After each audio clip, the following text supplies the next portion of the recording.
And this time I have with me my good friend Jacqueline Chase Hudson. Ooh, hi Jackie. Hi, Ginger. How are you? Ooh, my goodness. The last episode I was here with my good friend Mary L. Mason, Mm. and Jackie's a part of that circle. We go back to Indeed. the way back school. Jackie, thank you so much for taking the time to come out and join us here tonight on Sing to the King. I really wanted the people to meet you. I wanted to introduce you to the audience because you have a lot to offer and you are doing a lot of work in the body, and Hmm. I just wanted them to get a feel for some of the things that you do. You know, we go through things, we have hardships, we have pain, and We God will do. take that pain and turn it into something that we can use to bless other people. Right. So, could you just tell me a little bit about um, what you do? Okay. Well, first of all, I really like to thank you, Ginger, for having me, for putting enough trust and faith in me to appear in your show. I really appreciate it very Oh much. no, I thank you because Yeah. I know you have a whole bunch of other things you could be doing with your time, but Uh, you decided to be here but with you can us. never take enough time out for this. I But understand. what I do is my ministry is called Empowering Changes. And I do motivational speaking, I do coaching, and I do monthly women empowerment group sessions. Oh wow. Do you when you do your monthly sessions, do you always do them in the same location or do you move from place to place? Well, that's the hardest part. I'm actually finding locations now, and my ideal purpose is to move to different locations each month. So And how do you, for lack of a better word, how do you solicit locations? How do you find well, locations? I'm in the process now of calling different organizations, different restaurants, different community organizations to see if they have rooms to rent, so forth. Like a lot of the subdivisions have community rooms that I'm tapping into as well. Okay. So I'm going to do a launching in September because I had started and I stopped for a while because I went through a lot of different adversities in my life. So I'm going to launch a big campaign in this coming September 2011. Oh, wonderful. And Yeah. so is there any specific area um, that you work within? I know that you're an author. Well, yeah, that's when my first book will be published in September 2011, and it's titled "Your Gift of Purpose." My, your gift Hmm. of The purpose. Gift of Purpose, and that's just until my first book is a 30-day book of empowerment and motivational and just different scriptures and circumstances and adversities that I've been through that's going to help someone else. So when you talk to women, because see, I'm familiar with Hmm. some of the things that you've been through, but when you talk to women, what do sometimes when we talk to people and we talk about the things that we've been through, Hmm. it's not always easy just to let go and let it out because you reach a point where you feel like you're telling your business. Right. But sometimes you got to tell your business in order to help the people that you're trying to reach. Because folk don't want to know that you're talking to them about something that you haven't been through. They're not going to let go and open up and let their stuff out if you're not willing to let your Well. stuff out. And I'm speaking from Hmm. experience. I'm not Right. saying necessarily Right. about Right. you. Right. No. But how do you bridge that gap? How do you bridge that gap from just getting raw with it and saying, you know what, this happened to me, that happened to me, that happened to me, but still not crossing the line of feeling like you have put your whole self out there? Um, because of my experience in my adversity and what God had birthed through me, through the pain in my life, my second book is titled My Appointed Time. And I know and believe, and I have the faith that, at an appointed time in each of our lives, God will allow you to come to a point where you're a little easier talking about different adversities and circumstances that you've been through in your life. And it hasn't always been easy for me. That's why I had to go through so much because I was a stubborn one. I would hold back so much. And not, our testimonies and what we go through is our testimonies to help others. And so it's taken time for me to go through, and God had to bring me back down. And, when He started to bring me up a little bit more. I wasn't always obedient, so he had to bring me back down again. So it's so many Jesus. different Oh, times Lord, I that know I've what had to you're go talking through about. that. But I'm at the point in my life that everything I've been through, it's not about me. I know it's not about me. and it's easier for me to share. I don't just share my adversities and my pain. I like to tell people how I got over it, how I got through it. Right. The process it took for me.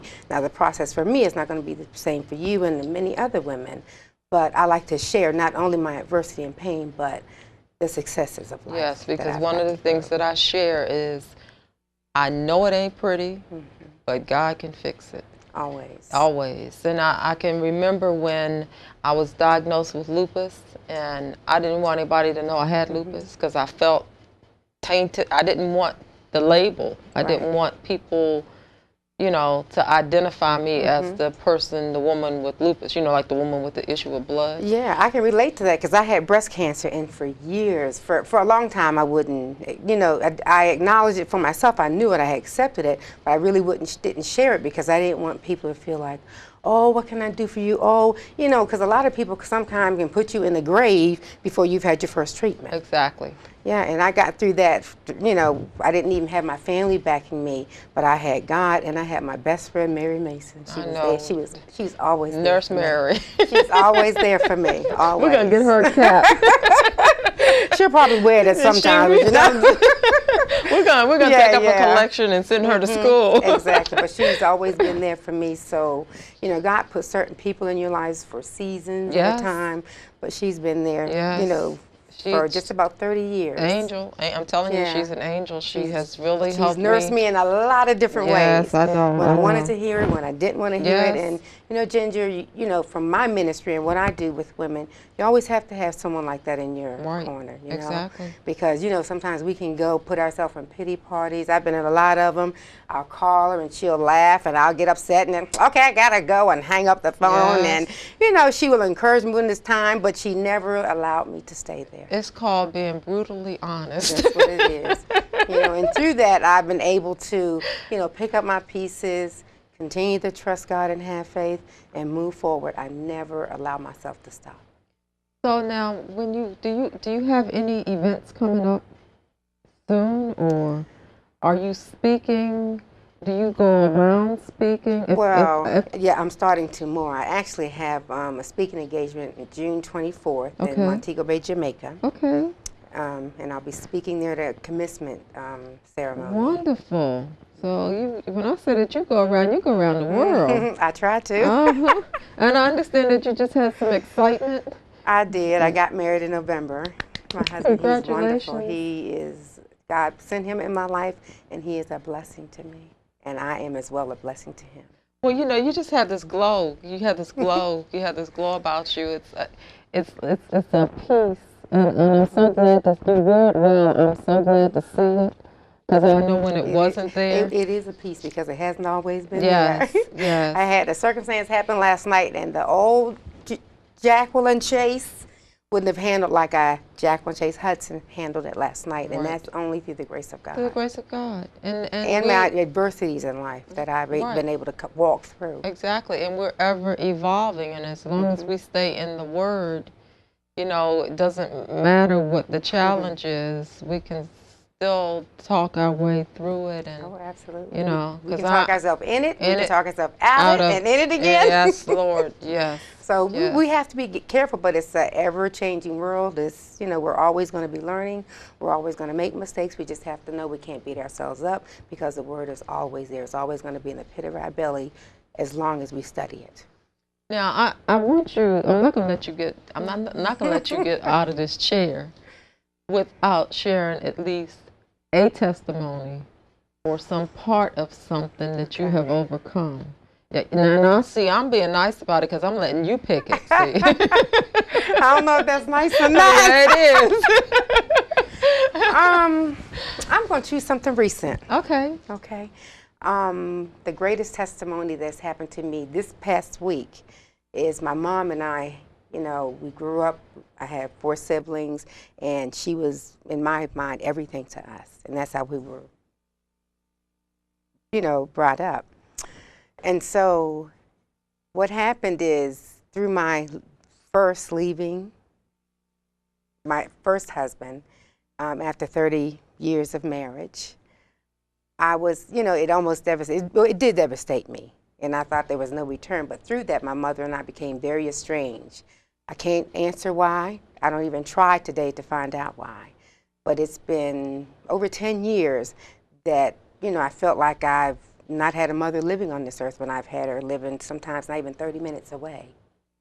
And so I was in Jamaica a few weeks ago, and God spoke in my spirit and told me to go back home for Mother's Day and walk my mother to the altar. My. So being obedient, and I always haven't been that way, I went to her church on Sunday morning, which was Mother's Day. And when it came time to walk to the altar, I grabbed her arm to take her up, and she pulled back.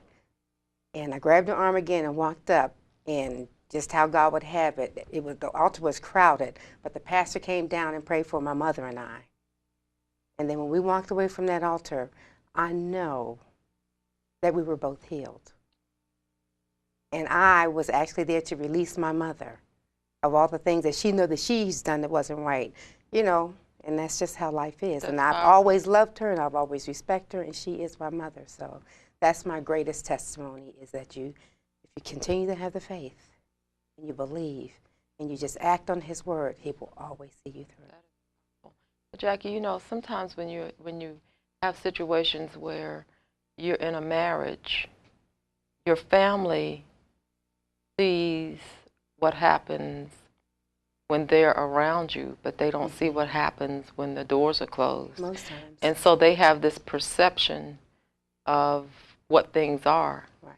And if it doesn't work out, when you have to remove yourself from the situation, right, for whatever the reason is, they don't know how to handle it, because they're attached. I mean, you're talking 30 years. They're attached to the person that you're married to. The person or things. And things.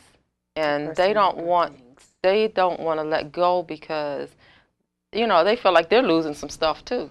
Not even necessarily that they're losing the person, but they're losing the stuff that's attached. And they're so engrossed into your family. Right.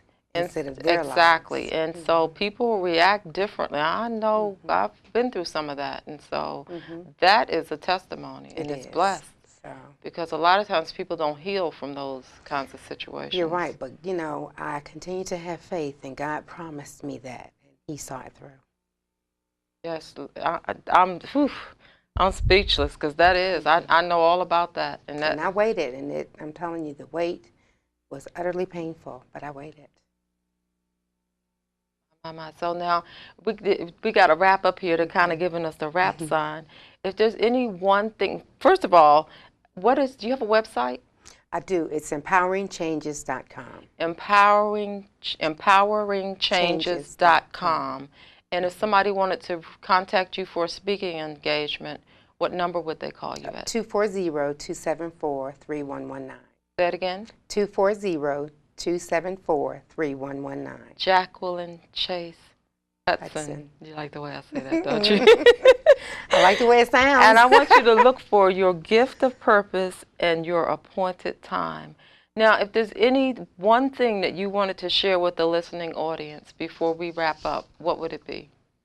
I would encourage each and every person to, whatever circumstance that they're going through, continue to believe and trust in God, and always look to the hills, because He's there. And He will always walk with you through whatever situation you're going through. My help cometh from the Lord. That's right, Psalms 120. Jackie, thank you so much. Thank you for having me, Ginger. It's been a pleasure. Thank you very much. You know I love you. I love you too. You look really good. Thank you. You know you stuck, right? Yeah, I do now. Stuck with me. It's a good stuck, though. Yes, it is. Yeah, so thank you so much, Keep Ginger. doing what you're doing. I will. You do the same. You blessed a lot of people by just doing what you're doing. Thank you. I'm just You've trying been to a wonderful vessel.